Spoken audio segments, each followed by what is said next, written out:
नमस्कार देवियों और सज्जनों, व्यालोकवाणी में आपका स्वागत है। और हमारे साथ हैं एक छोटे से अंतराल के बाद ऋत्विक चट्टोपाध्याय जी। जी हाँ, बंगाल की टटका खबर लेकर हम लोग करीबन 1.5-2 महीने तक आते रहे, उससे भी ज्यादा। और हम लोगों ने लगभग जो प्रिडिक्शंस किए थे वो सारे ठीक ठाक उतरे। इसके लिए हम लोग चाहें तो अपनी पीठ भी थपथपा सकते हैं। और आप दर्शकों का स्नेह और प्रेम हमें मिल ही रहा है। अब बंगाल में चुनाव हो गए, भाजपा की भारी मतों से जीत हो गई, शुभेंदु अधिकारी बन गए मुख्यमंत्री। अब क्या लॉकडाउन शुरू हो गया है। यह हालांकि बड़े आश्चर्य की बात है कि एक अच्छे भले राज्य में, संवैधानिक तौर पर चल रहे राज्य में 1800 इलीगल टोल बूथ थे। टीएमसी नेताओं के घर में तहखाने थे जहां सोने का बेड और सोने के पलंग और मेजें मिल रही हैं, सुरंगें मिल रही हैं। इसके अलावा मतदाताओं को डराने के लिए सफेद साड़ी का आतंक दिखाया जा रहा था। न जाने सैकड़ों की संख्या में राशन कार्ड, वोटर आईडी और तमाम चीजें, मतलब आप भ्रष्टाचार के जितने भी तरीके सोच सकते थे वह सब बंगाल में मौजूद था। लेकिन, और इसमें मैं खुद को भी गिनता हूं, लेकिन हमारे पत्रकारों की नजर कहीं नहीं पड़ी। और पिछले 7 दिनों से शुभेंदु अधिकारी के काम काज पर जिस तरह से स्क्रूटनी हो रही है, एक एक सेकंड, जिस तरह से 24 घंटे उनके ऊपर कैमरे ताने हुए हैं, बंगाल सरकार के एक एक फैसले पर जिस तरह नजर है, मुझे आश्चर्य होता है कि हम किस देश के निवासी हैं कि हमारा सबसे जाज्वल्यमान, सबसे प्रगतिशील राज्य इस भयंकर अंधकार में था और हमें खबर भी नहीं थी। अब शुभेंदु अधिकारी ने कमान संभाली है, क्रैकडाउन शुरू हुआ है।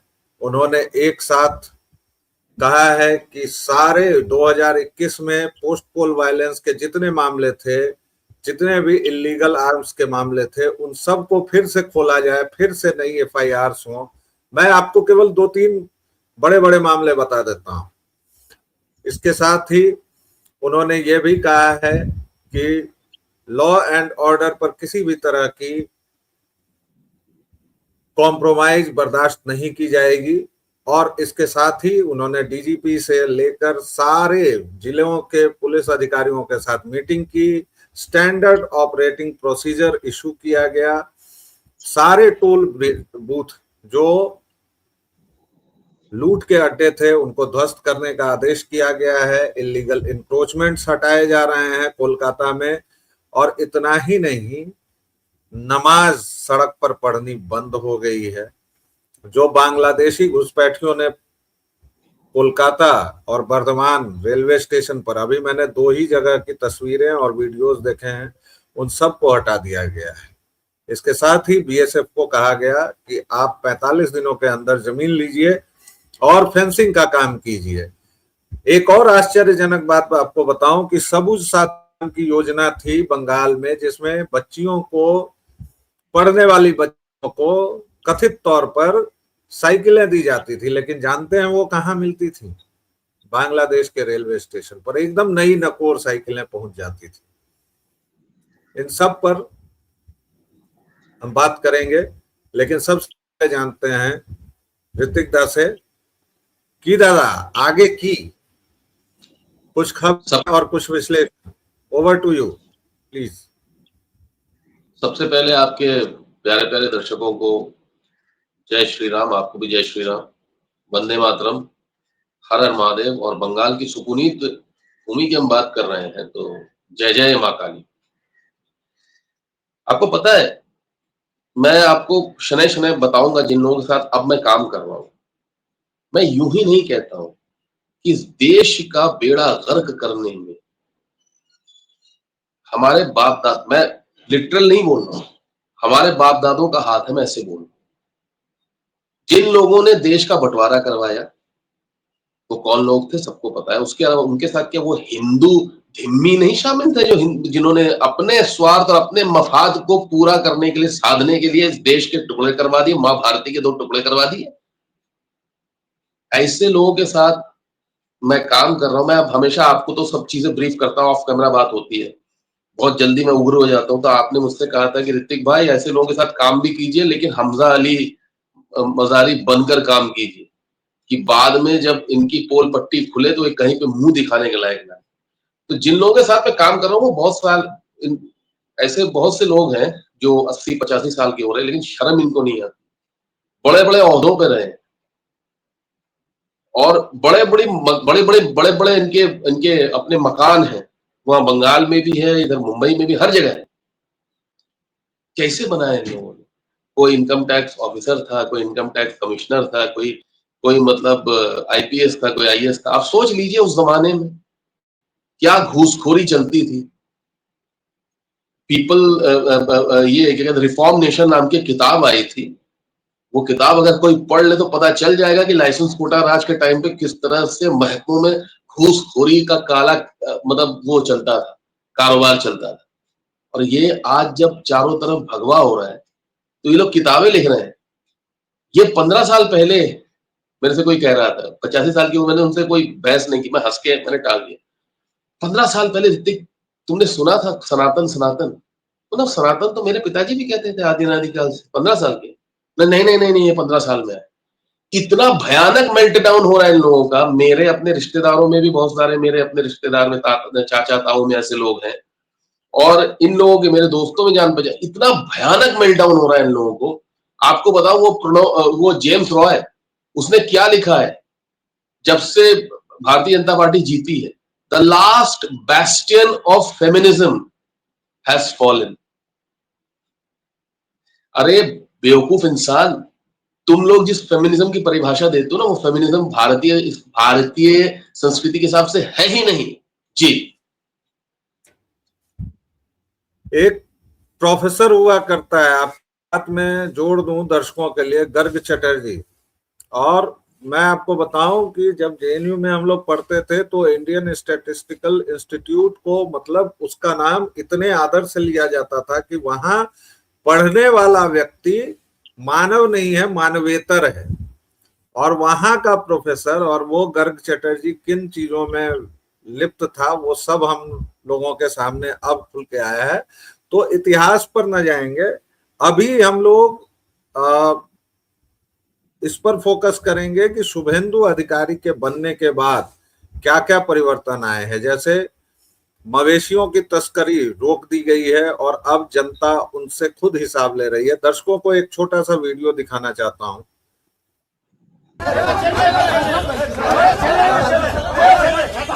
ये देखिए, और ये इसकी हम लोग भरपूर मजम्मत करते हैं। मैं और ऋतिक भाई किसी भी तरह की हिंसा के पक्ष में नहीं है, लेकिन ये देखिए कि जनता किस तरह से खुद ब खुद ये तस्कर रोके जा रहे हैं सीमा पर, जो बेरोक टोक। ऋतिक भाई आप तो जानते ही हैं, और मैं भी मालदा, मुर्शिदाबाद और तमाम जगह गया था। जिन जगहों पर फेंसिंग नहीं है, जिन जगहों पर बॉर्डर पूरी तरह रुका हुआ है, खुला हुआ है, वहां पर दोस्तों मैं क्या बताऊं, आप सिहर जाएंगे। जिस तरह से अबाध गति से गौ तस्करी, बाकी पशुओं की तस्करी होती थी, वो देखना मतलब किसी भी भारतीय के लिए और हिंदू के लिए अद्भुत वो दृश्य था। एक और वीडियो दिखा देता हूं ऋतिक भाई, उसके बाद हम लोग अपनी बातचीत जारी रखेंगे।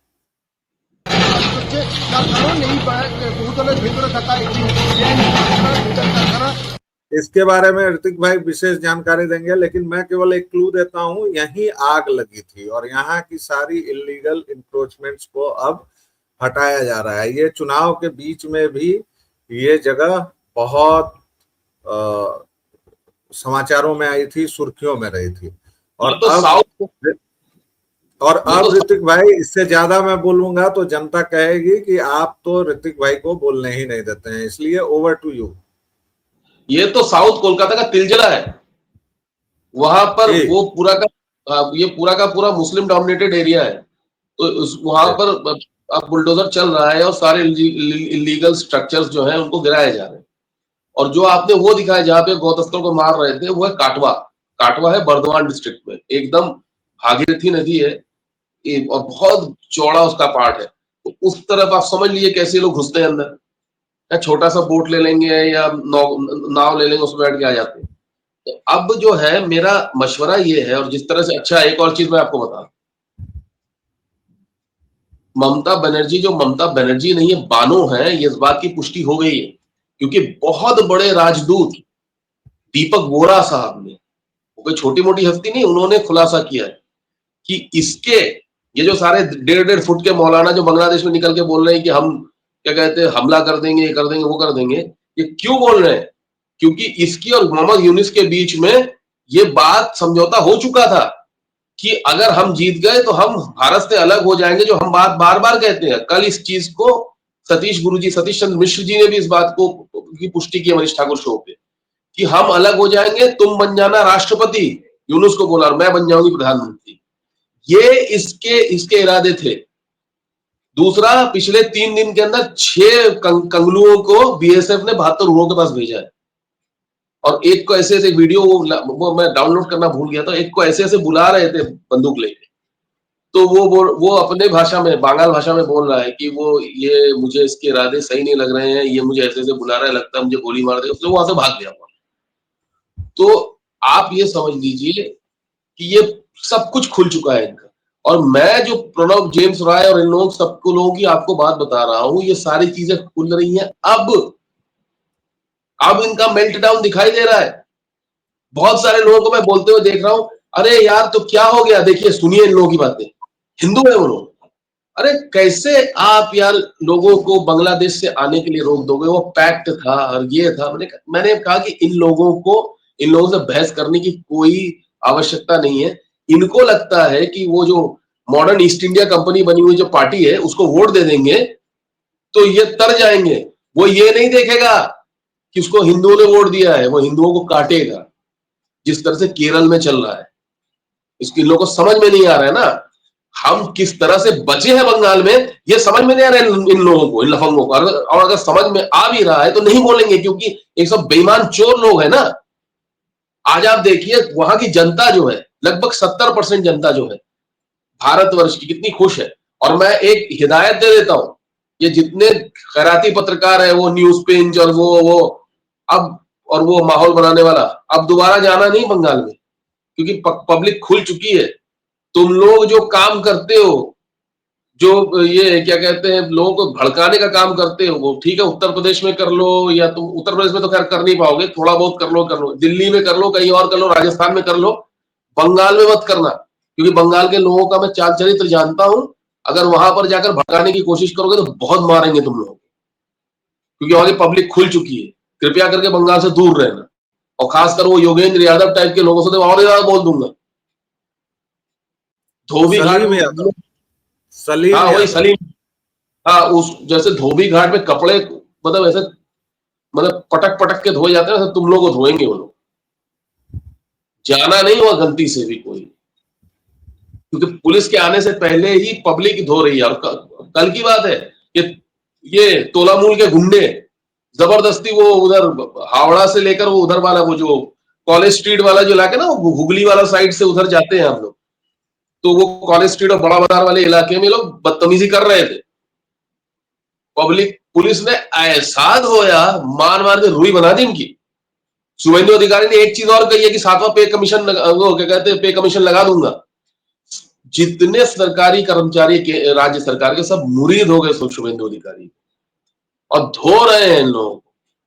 तीसरी सबसे बड़ी बात यह है, वो देखिए मोटा, वो मदन मित्रा, वो कामारहट्टी का गुंडा, जैसे ही शुभेंदु अधिकारी ने सब जांच वांच के आदेश दे दिए, जाकर सो गया पप्पू यादव की तरह।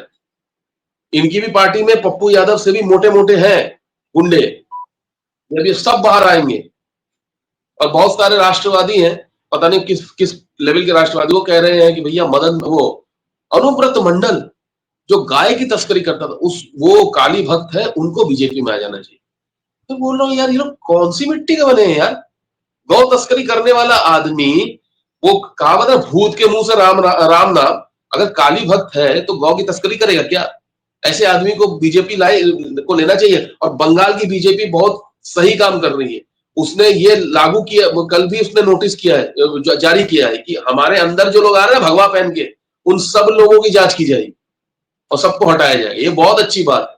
और हम यहाँ पर बैठकर योगी आदित्यनाथ जी की बहुत तारीफ करते हैं कि उनका सुशासन, लेकिन एक चीज में वो पीछे है। उनको शुभेंदु दास से सीखना चाहिए और हेमंता दास से सीखना चाहिए। वो है नौकरशाह को किस तरह से अपने इख्तियार में रखना है। उत्तर प्रदेश में नौकरशाह बिल्कुल जिसको कहते हैं ना बेलगाम है। ये हम लोग बार बार बोले हैं कि 100,000 खूबियां हैं योगी बाबा की, लेकिन यही एक खामी है। लेकिन शुभेंदु दा हो या हेमंता दा हो, वो लोग इन चीजों में कहीं कोई कोताही नहीं बरतते हैं। तो एक कारण ये भी है ना ऋतिक भाई कि ये लोग उसी फैक्ट्री से निकले हैं जहां तमाम तरह की चालबाजियां होती हैं। तो शुभेंदु अधिकारी जानते हैं कि टीएमसी ने कहां कहां क्या क्या गंदगी फैलाई हुई है। हेमंता जानते हैं कि कांग्रेसी कितने कुकर्मी होते हैं, कितने चालबाज होते हैं। अब योगी बाबा तो भाई बाबा हैं, उनको तो मठ में वो तो बेचारे भगवादारी, सहज विश्वासी, उसमें भी गोरखपंथी हैं जो कहता है कि पूरी दुनिया ही पर विश्वास करो, है ना। मैं इतना कह देता हूं कि एमपी में भी, मध्य प्रदेश में भी अगर आप ज्योतिरादित्य सिंधिया को अगर मुख्यमंत्री बना देंगे ना, देखिए एक भी जो है नौकरशाह सर उठा नहीं पाएगा। And he will prove to a very very good chief minister. क्यों बता रहा हूं मैं?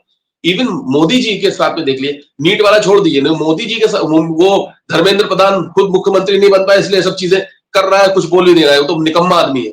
लेकिन मोदी जी भी निरंकुश नहीं होने दिया उन्होंने नौकरशाह। ये बहुत जरूरी है, ये बहुत जरूरी है। अभी आप देखिएगा पापिया सुल्तान है जिसने संदेश खाली पे महिलाओं को बोला था अगर तुम्हारे साथ रेप हुआ है तो हमको मेडिकल सर्टिफिकेट दिखाओ। इसको भी ऐसी जगह पे तब्दीली कर देगी कि ये बाद में रोएगी बैठ के। सबका हिसाब होगा। और देखिए अगर आप उस सिस्टम से नहीं भी आते हैं तो भी आपको नौकरशाह को वो करने का गुण आना चाहिए जो शुभेंदु दा के अंदर है। क्योंकि नौकरशाह, ये हमारे देश का दुर्भाग्य है कि पिछले 12 साल से भारतीय जनता पार्टी की सरकार है, लेकिन उससे पहले 60 साल तक इन लोगों की सरकार है, तो उन्होंने ऐसी परिपाटी बना दी है। पुलिस में रिफॉर्म्स जब तक नहीं होंगे ना भैया, तब तक कुछ भी नहीं हो। इसलिए आपको ऐसे ऐसे अधिकारियों को, रिफॉर्म्स का मतलब ये हो कि इन सबको हटाओ। अब बताइए ममता बनर्जी ने जिनकी जो रिटायर हो चुके थे 12-12 साल, जो 72-73 साल, उनको सब लोगों को उसने रिटायर नहीं किया, उनको रखा हुआ था। उनको ऊपर से और ज्यादा पैसा दे रही थी, तो वो हमारे एक्सचेकर के 900 ऐसे लोगों को शुभेंदु अधिकारी ने सस्पेंड, बर्खास्त, तत्काल प्रभाव से मुक्त किया है। आप सोचिए बंगाल की जीडीपी ये औरत 11% से 5% पर ले आई। 6600 फैक्ट्रियां बंद हो गई। और बंगाल जो कभी पलायन का केंद्र था इस मायने में कि लोग बंगाल आते थे काम करने को, ले ले यह हो पिया सेनुरा बंगाल के, जब भोजपुरी में गीत बनते थे, आज उस बंगाल से पलायन हो रहा है। केरल से एक व्यक्ति मेरे वीडियो पर कमेंट कर रहा है और अचानक से आप टेढ़े हो गए हैं ऋतिक भाई, ऐसा मत कीजिए, आप सीधे हो जाइए क्योंकि आप टेढ़े हो गए हैं इस फ्रेम में।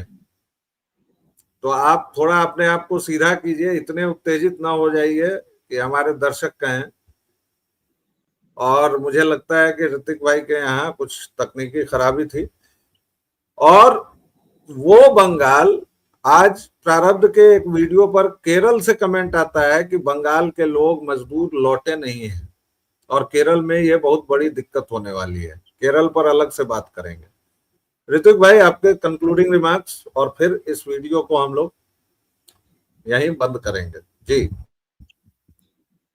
मतलब 107 जूट मिले थी और सारी दुनिया से कच्चा माल जाया करता था वहां पर। आपको याद होगा एक साबुन आया करता था बचपन में, हम वो बिल्कुल आयुर्वेदिक साबुन था। वो नीम के तेल से और तुलसी के तेल से बनता था। उस साबुन का नाम है मार्गो। पता है ना मार्गो? केसीदास स्टार्ट की थी। अमृतांजन, उसके डनलप वाला तो आप तो गए हैं कलकत्ता में, वहां पर तो डनलप का वो है क्या कहते हैं बस स्टॉप है। हिंद मोटर्स, ये सब किसने बंद किया, किसने मजबूर किया? गरीबी। आप 5% बोल लो, 2.5% पे आ चुका है, 2.5% पे आ चुका है। और ऊपर से महिलाओं की सुरक्षा।